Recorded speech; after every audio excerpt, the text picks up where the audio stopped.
सवाल है कि अब राजनीति के अखाड़े में अमित शाह की मशहूर चाणक्य नीति पीछे छूट चुकी है।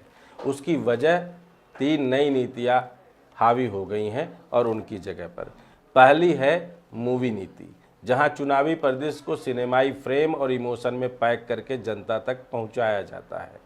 दूसरी है न्यूज एजेंसी नीति, जहां हर बयान और हर सफाई पहले से लिखे हुए स्क्रिप्ट की तरह एजेंसी फीड बनकर टीवी और अखबारों तक जाती हैं।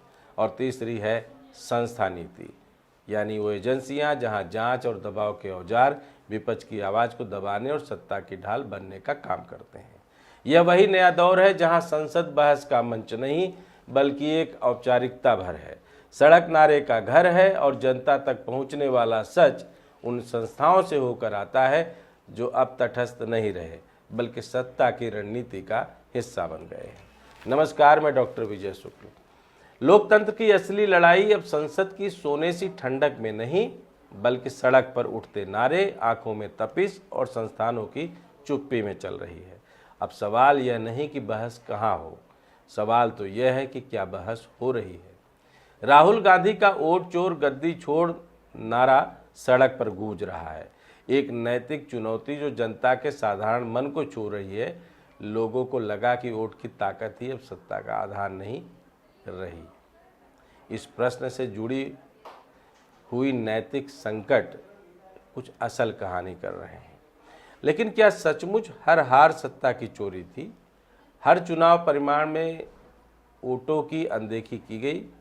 जन भावना में जो ज्वाला जल रही थी वह इतना सीधा और सटीक लगा कि जनता उसे अपनाने लगी?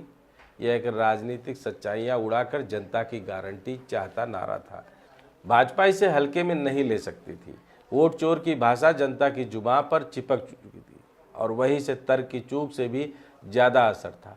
इसलिए अमित शाह ने संसद का प्लेग्राउंड खुदा, मंत्री हटाओ विधेयक नाम से एक ऐसा कानूनी जाल जिसमें उन्होंने कहा कि यदि कोई प्रधानमंत्री, मुख्यमंत्री या मंत्री जेल में बिना जमानत के 30 दिन रह जाता है तो उसे पद छोड़ना होगा।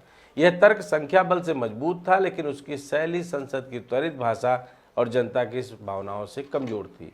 तब केजरीवाल की आवाज़ गूंजी, मैंने जेल में रहते हुए दिल्ली वही चलाया जिसने बिजली, पानी, अस्पताल, क्लिनिक, स्कूलों की व्यवस्था में कोई कमी नहीं आई। यह बयान सीधा था, अपेक्षा के अनुरूप था और शाह के विधेयक को भय भंडारण करने वाला। जनता के सामने सवाल खड़ा हो गया कि क्या सचमुच जेल से भी सरकार बेहतर चल सकती है, और अगर चल पाती है तो कड़वी कानूनी सफाई की जरूरत क्यों? वही उपराष्ट्रपति धनखड़ का अचानक इस्तीफा आया जिसने लोकतंत्र की संस्थात्मक गरिमा को हिला दिया, लेकिन संसद में इस पर कोई गंभीर बहस नहीं हुई। न धनखड़ बोले न प्रधानमंत्री। यह मौन जवाबदारी की विडंबना थी। संवाद की जगह चुप्पी, बहस की जगह ढाल। विपक्ष को संसद की बहस का मौका नहीं दिया गया, उसे सड़क की हवा पर छोड़ दिया गया। पिछली रात ही राजधानी में छात्रों ने भर्ती परीक्षाओं में धांधली और असमय आईनी प्रक्रिया के खिलाफ अपनी आवाज़ बुलंद की। युवा सड़कों पर बैठे रहे, लेकिन रात में उन्हें पुलिस की समझौतों से दूर धकेला गया। संसद में इस पर ना तो सद्भावपूर्ण बहस हुई न जवाबदेही की गूंज। उस आंदोलन के पीछे का दर्द और संघर्ष संसद की शीतल दीवारों से गायब कर दिए गए। यह सब देखकर साफ हो गया है कि राजनीति अब चाणक्य नीति से आगे बढ़कर संस्था नीति यानी एजेंसी पॉलिटिक्स में तब्दील हो चुकी है। संसद संवाद का मंच न रहकर केवल विधेयक का रट्टू हो रहा है। सड़क नारेबाजी का मेला बन गया है और सत्ता का संविधान वही है जो संस्थाएं रचती हैं, चाहे वे जांचकर्ता हो या सूचना के पुरोहित। ऐसा क्यों हुआ? क्योंकि अब सत्ता ने सिर्फ सशक्त बल ही नहीं अपनाया बल्कि समाचार संस्थाओं को अपनी ढाल बना लिया। यही आज की जोड़ है। यदि विपक्ष संसद में बोलता भी है, उसकी आवाज़ उस मीडिया ढाल में दबकर रह जाती है, चाहे वह विज्ञापित चैनल हो या न्यूज एजेंसियों का वायर। आज की ताज़ा मिसाल मोदी सरकार की रणनीतिक गढ़ की है। अमित शाह का एएनआई की स्मिता प्रकाश से इंटरव्यू की उदाहरण वाली सत्ता कैसे सूचना को नियंत्रित करती है। शाह ने कांग्रेस पर हमला करते हुए कहा, वे जेल से ही सरकार चलाना चाहते हैं। जेल ही उन्हें सीएम या पीएम हाउस बनाना है। वह जेल ही उनका कार्यालय है और वहां से सारे आदेश जारी होंगे। इसके साथ ही उन्होंने 3 संवैधानिक संशोधन विधेयक का बचाव किया और धनखड़ के इस्तीफे को निजी स्वास्थ्य कारणों से जोड़ा। संसद में कोई बहस नहीं, बल्कि सूचना एजेंसियों ने इसकी एंगल लाइन पहले से तय थी। उन्होंने कांग्रेस के खिलाफ एक और निशानेबाजी की।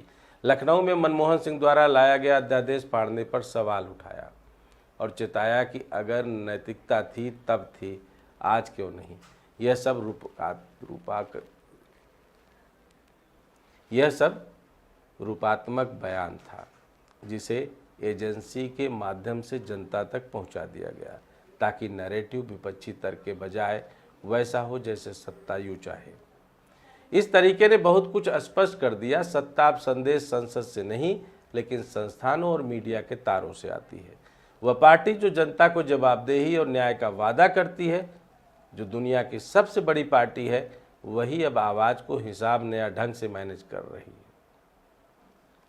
इसलिए यह पूरा मामला एक महत्वपूर्ण संदेश देता है कि लोकतंत्र का असली संकट यह नहीं कि जनता सवाल नहीं पूछ रही, संकट यह है कि सवाल की आवाज़ दबा दी गई है। जनता की दबी हुई आवाज़, लोकतंत्र का पुराना स्तंभ, संसद उसकी आवाज़ न सुन पा रही है और सड़क की उबलती हुई आवाज़ों को संस्थाएं रिसाइकल करती दिख रही हैं।